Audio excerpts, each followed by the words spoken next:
नमस्कार, उत्तराखंड के बुलेटिन में आप सभी का स्वागत है। मैं हूं आपके साथ ऋचा सिंह। चलिए खबरों की शुरुआत करते हैं इस वक्त की बड़ी खबर के साथ। और इस बीच बड़ी खबर आ रही है, सीएम ने बढ़ाया ओलंपिक में भाग ले रहे खिलाड़ियों का हौसला।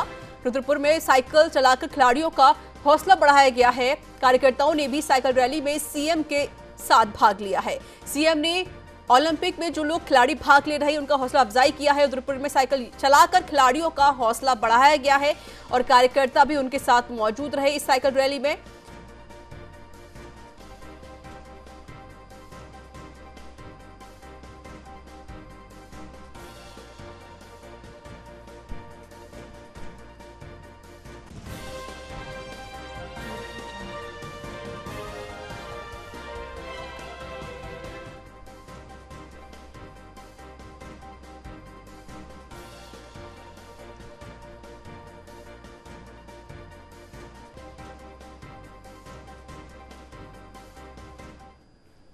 चलिए खबरों में आगे बढ़ते हैं। बीजेपी के राष्ट्रीय महामंत्री संगठन बीएल संतोष एक बार फिर उत्तराखंड आ रही हैं। 2 माह के भीतर उनका उत्तराखंड का तीसरा दौरा होगा। 28 जुलाई को बीजेपी संगठन और संघ के मध्य अहम बैठक दूध के तिलक रोड स्थित संघ दफ्तर में होगी। सूत्रों की माने तो बैठक में आगामी विधानसभा चुनावों को लेकर संघ और बीजेपी की रणनीति पर चर्चा होगी। इसके अलावा कांवड़ यात्रा निरस्त होने का क्या असर आगामी समय में चुनाव पर होगा, इन सभी को लेकर उत्तराखंड बॉर्डर पर गतिविधि देवस्थानम बोर्ड के मसले पर चर्चा हो सकती है। और वहीं बीजेपी और संघ के बीच समन्वय की बैठक मानी जा रही है।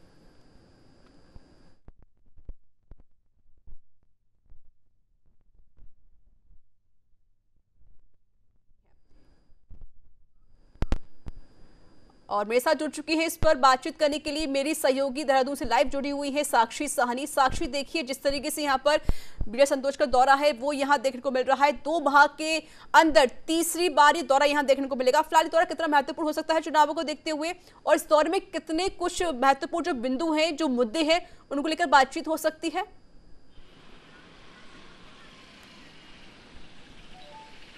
बिल्कुल ऋचा, देखिए बहुत महत्वपूर्ण ये दौरा बताया जा रहा है। जिस तरीके से आपने खुद बताया कि अभी तीसरा दौरा इनका होगा, तो कह सकते हैं बहुत ही महत्वपूर्ण दौरा है चुनाव के लिहाज में। क्योंकि कह सकते हैं ऋचा, देखिए जिस तरीके से उत्तराखंड में राजनीतिक गतिविधियां चल रही हैं, अगर बात करें जो आगामी समय में देवस्थानम बोर्ड की बात करें, जिसको लेकर मुख्यमंत्री ने खुद कह दिया है कि पुनर्विचार होगा, कमेटी का गठन होगा। इसके अलावा अगर बात करें तो जिस तरीके से चुनाव प्रचार प्रसार होना है, कोरोना का भी दौर है, उस तरीके से प्रसार नहीं कर सकते। किस तरीके से जो नीतियां हैं पार्टी की, जो नया सीएम का चेहरा पेश किया गया है जनता के सामने, जनता का क्या रिव्यू है, जनता कितनी कनेक्ट हो पा रही है।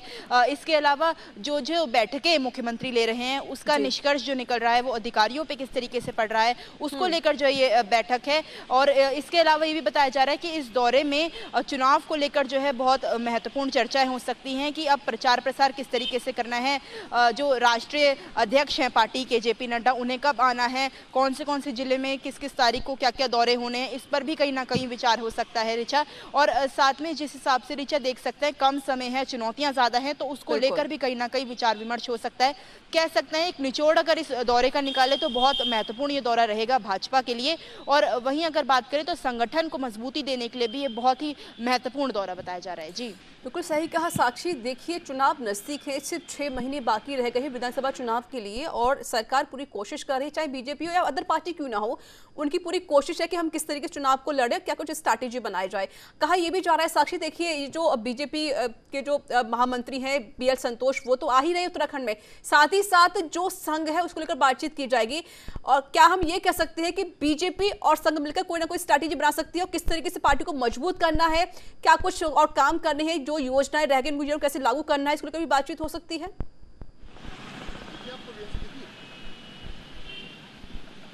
बिल्कुल ऋचा, देखिए ये तीसरा मुख्यमंत्री का चेहरा है और बहुत सी उम्मीदें जो हैं इस युवा चेहरे से हर किसी की हैं।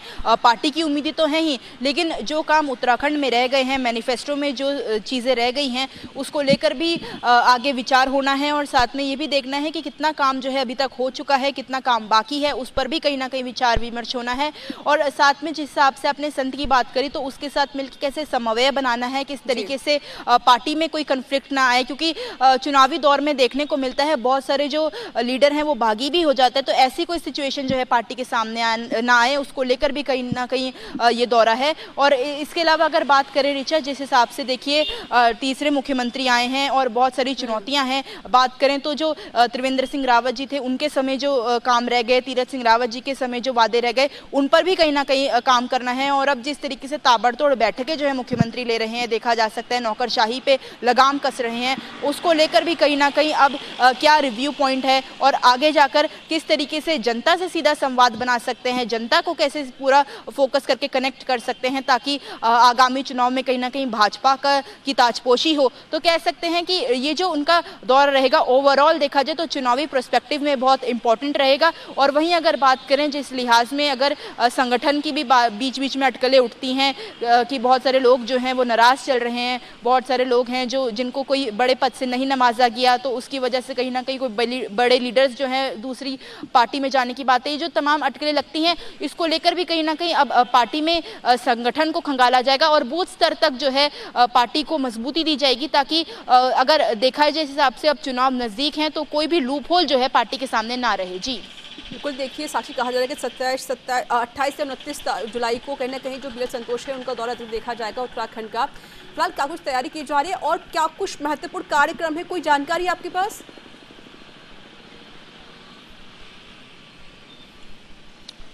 देखिए ऋचा, उनके कार्यक्रमों की जो सूची है वो अभी आनी बाकी है। अगर बात करें जिस हिसाब से उनका दौरा जो है ये 2 से 3 दिन का ये उनका दौरा बताया जा रहा है, जिसमें वो अलग अलग जिलों में भी जा सकते हैं और साथ में जिस हिसाब से भी मैंने आपको खुद बताया कि बूथ स्तर तक जो है पार्टी को मजबूती देने की बात हो रही है, तो कहीं ना कहीं अलग अलग जिलों में जाके बूथ स्तर तक बैठकें हो सकती हैं। और इसके अलावा अगर बात करें तो पार्टी मुख्यालय में साफ तौर पर देखने को मिल रहा है कि अलग अलग लोग जो हैं सूचियाँ तैयार कर रहे हैं कि कौन से मुद्दे रखने हैं, कौन से मुद्दों पर जो है बातचीत होनी है और बैठकों का दौर कब से कब तक शुरू होना है और क्या उस बैठक में मुख्यमंत्री शामिल रहेंगे, ये सारी विचार विमर्श जो है पार्टी का हो रहा है। और साथ में अभी जो सूची है वो लेकिन आनी बाकी है। जी चलिए साक्षी, बहुत बहुत शुक्रिया आपका।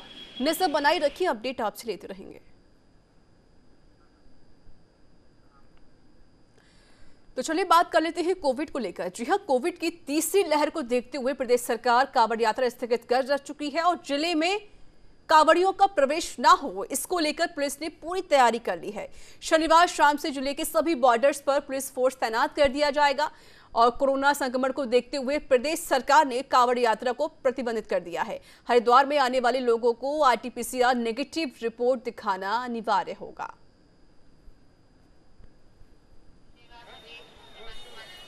हमारा सभी बॉर्डर में हमने मैन करना शुरू कर दिया है। अभी जो मेजर स्टेट है लगभग हरियाणा से जो है हमारा इसमें कांवड़ियाँ लगभग जो 30% आते हैं और यूपी से 26% आते हैं। और जो सीमावर्ती हमारा राज्य है इनके साथ हमारा IG महोदय का अध्यक्षता में जो है परसों एक मीटिंग भी हमने करा दी। उसमें सभी राज्यों ने जो है यूपी, हरियाणा, हिमाचल सभी ने अपना सहयोग प्रदान करने के लिए हमें आश्वासित किया है। अभी हमारा बॉर्डर से आज से जो है हमने PSC तैनाती शुरू कर दिया है और बॉर्डर में चेकिंग जो है काफ़ी तरह से जो है मजबूत भी कर लिया गया है। और दूसरा, यदि कोई कांवड़िया ऐसे आते हैं बॉर्डर से, उनके वापस मुख्यमंत्री पुष्कर सिंह धामी रथ यात्रा के माध्यम से शनिवार को सितारगंज पहुंचे, जहां बीजेपी कार्यकर्ताओं की ओर से सितारगंज के मुख्य चौक पर उनका जोरदार स्वागत किया गया। इस दौरान सीएम पुष्कर सिंह धामी के साथ सितारगंज विधायक सौरभ बहुगुणा उनके साथ मौजूद रहे। वहीं पुष्कर सिंह धामी ने सितारगंज के मुख्य चौक पर कार्यकर्ताओं के साथ मुलाकात करते हुए सितारगंज से नानकमत्ता गुरुद्वारे की ओर रवाना हुए, जहां सीएम पुष्कर सिंह धामी ने नगर के खटीमा मार्ग होते हुए नानकमत्ता की ओर प्रस्थान किया।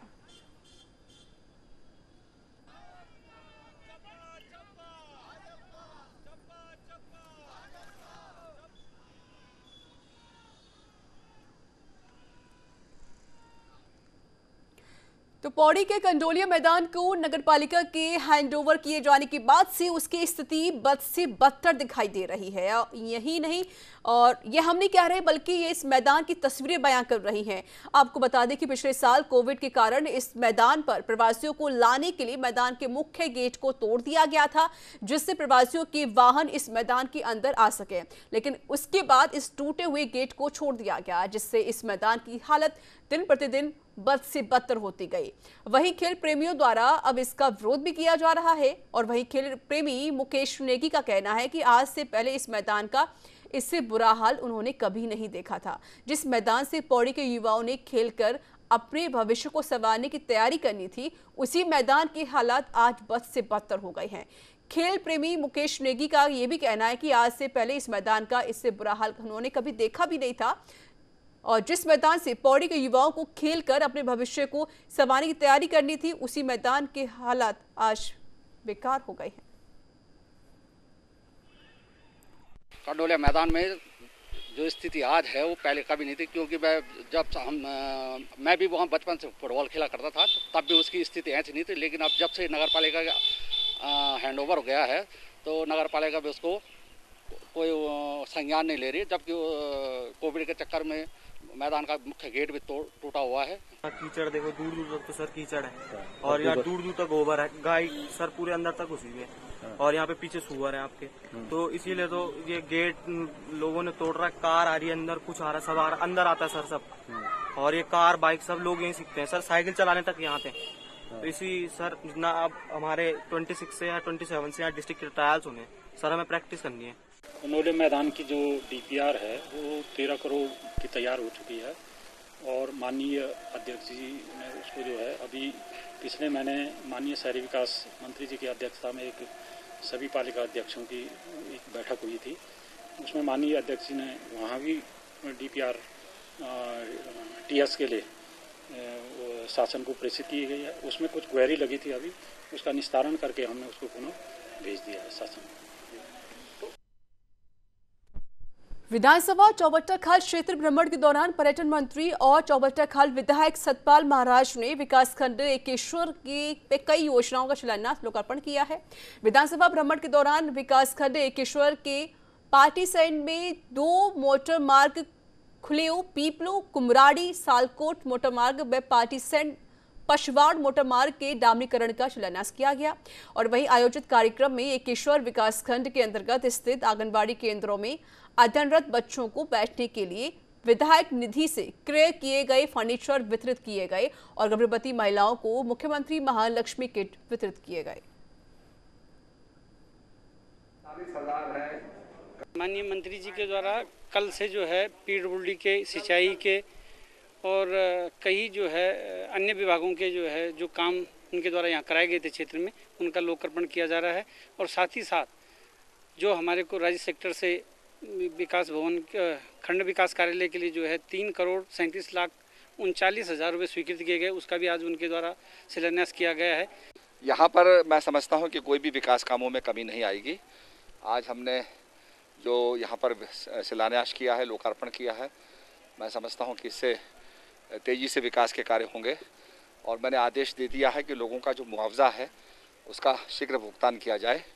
मैंने PMGSY को भी निर्देश दिए हैं कि भाई आप मुआवजा पहले दीजिए लोगों को, उससे लोगों को थोड़ी आर्थिकी एक सहायता मिलेगी। और इसके साथ साथ सड़कों का जो रखरखाव है उसमें भी हमने निर्देश दिए हैं कि मलबे को हटाया जाए, सड़कों को साफ रखा जाए और गड्ढा मुक्त रखा जाए।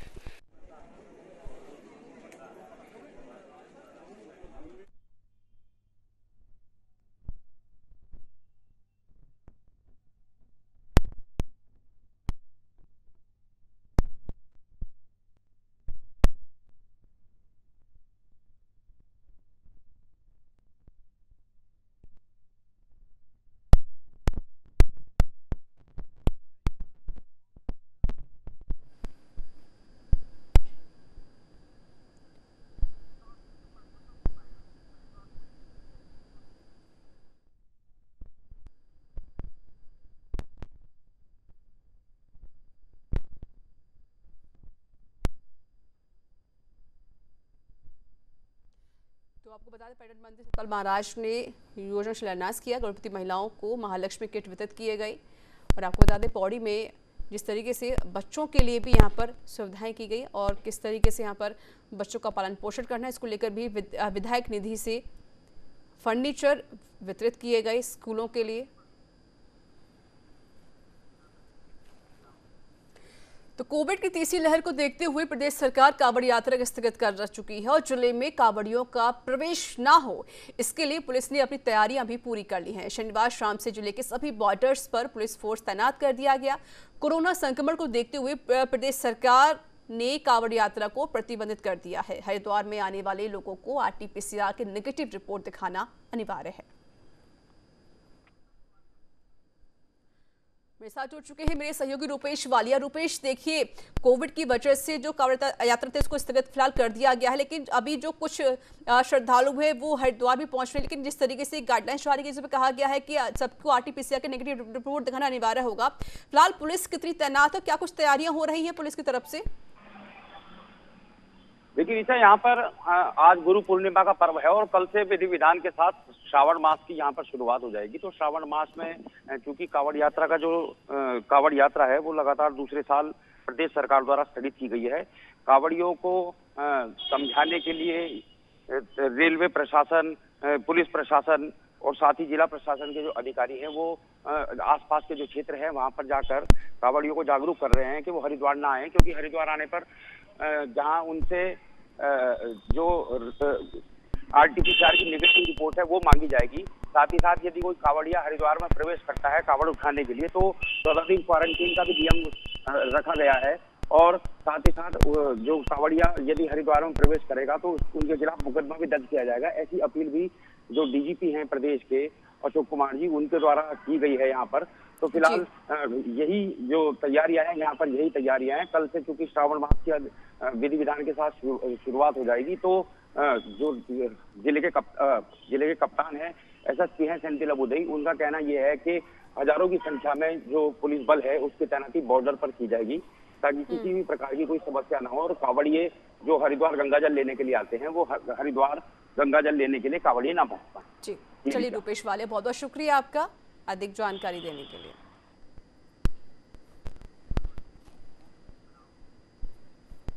उत्तराखंड विधानसभा चुनाव 2022 नजदीक है और ऐसे में सभी राजनीतिक पार्टियों ने चुनावी हुंकार भरने के लिए कमर कस ली है। चुनावी मूड में आते ही CM धामी समेत तमाम मंत्री अपने अपने क्षेत्र का दौरा भी कर रहे हैं। तो वही बीजेपी के इसी दौरे को लेकर विपक्ष ने सरकार पर हमला बोला है। कांग्रेस प्रदेश प्रवक्ता गरिमा दसोनी का कहना है कि उत्तराखंड सरकार को सत्ता में आए 4 साल से ज्यादा का समय हो गया है, लेकिन इतने सालों में सरकार ने ना तो प्रदेश में कोई विकास कार्य किए और ना ही रोजगार को बढ़ाने का प्रयास किया। इसलिए अब बीजेपी को विधानसभा में जाकर कवायद करनी पड़ रही है।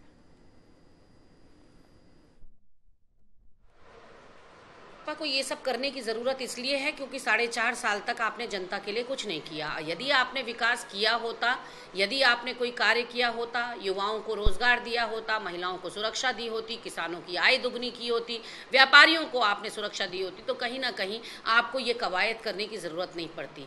आज आप पिलर टू पोस्ट इसलिए भाग रहे हैं, आज आप सारे विधानसभाओं में, दिल्ली दरबार में इसलिए भाग रहे हैं क्योंकि आपको पता है कि आपका जनाधार समाप्त हो रहा है, आपको पता है कि आपके पैरों के नीचे से ज़मीन खिसक रही है। ऐसे में भाजपा को उसकी एक्सरसाइज मुबारक हो। कांग्रेस पार्टी धीरे धीरे ही सही, कछुए की चाल से ही सही रेस जीतेगी। उत्तराखंड कांग्रेस पार्टी में इन दोनों बड़ा बदलाव देखने को मिल रहा है और वहीं इस बदलाव से पार्टी के भीतर असंतोष सतह पर भी देखने लगा है।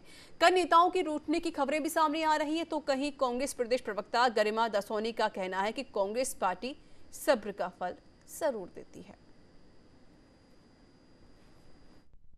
हमेशा ये मुमकिन नहीं हो पाता कि सबके मन की हो जाए। कोई भी जो नेतृत्व कर रहा होता है उसके लिए मुमकिन नहीं है कि सबको सबके मन जैसा पद मिल जाए। हाँ, ज़रूर यह है कि कांग्रेस पार्टी सब्र का फल ज़रूर देती है। कांग्रेस पार्टी कमिटमेंट का, मेहनत का, इंतज़ार का या आपका पार्टी के प्रति समर्पण और कर्मठता देखते हुए समय रहते आपको ज़रूर उसका इनाम देती है। तो मुझे लगता है कि जो लोग भी नाखुश हैं, मुझे अपने पार्टी नेतृत्व पर भरोसा है, विश्वास है कि वो उनको साध पाने में, उनसे बातचीत करने में, बीच का रास्ता निकालने में सक्षम रहेंगे। और ऐसी कोई नाराज़गी अभी तक मेरे संज्ञान में आई नहीं है। अगर कुछ लोगों की है भी तो मेरा पार्टी नेतृत्व उसको लुक इनटू करे। उत्तराखंड के बागेश्वर में सफाई कर्मचारी संघ ने 5वें दिन भी हड़ताल जारी रखी। हड़ताल से शहर भर में कई टन से अधिक कूड़ा जमा हो गया है। आपको बता दें कि गलियों और मोहल्लों में जगह जगह कूड़े के ढेर लगे हुए हैं, जिससे बारिश का पानी आने से कचरा और दुर्गंध फैला रहा है। वहीं कर्मचारी की मांगें जल्द पूरी नहीं हुई तो हड़ताल इसी तरीके से जारी रहेगा और भी ज्यादा हालात बिगड़ सकते हैं।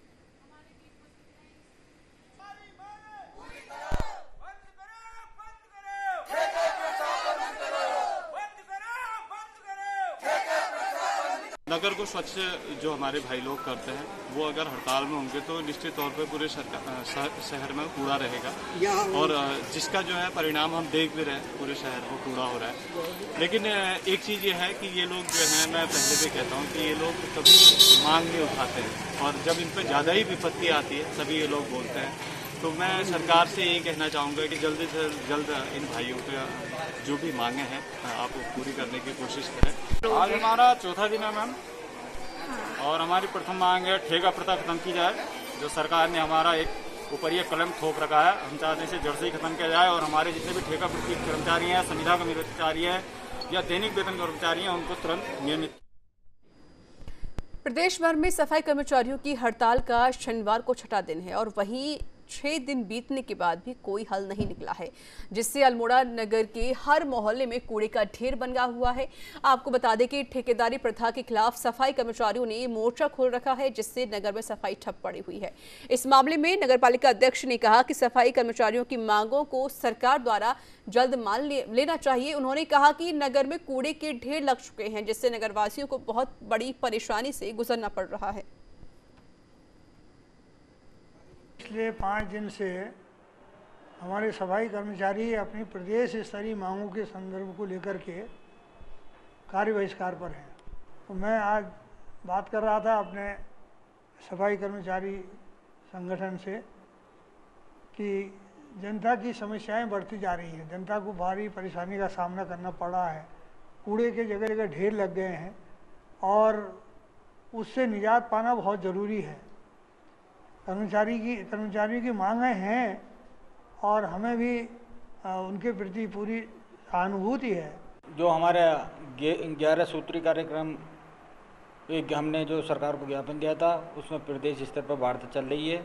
जो भी प्रदेश स्तर से जो भी सूचना हमें प्राप्त होगी उसी के उपरांत जो हमारी हड़ताल है स्थगित होगी। अभी कोई हमारे पास ऐसी कोई सूचना नहीं है। संभव है कि 1-2 दिन में अगर वार्ता होगी उसके उपरांत जो निर्णय लेगा वो हमें सर्वमान्य। गुरु पूर्णिमा के अवसर पर कैबिनेट मंत्री गणेश जोशी ने अपने राजनीतिक गुरु कैंट विधायक हरबंस कपूर और भाजपा के वरिष्ठ नेता प्रकाश सुमन धानी से भेंट करके उन्हें सम्मानित किया। इस दौरान मंत्री गणेश जोशी ने कहा कि हम चाहे कितनी भी आगे क्यों न बढ़ जाए, लेकिन हमें कभी अपने गुरुओं को नहीं भूलना चाहिए।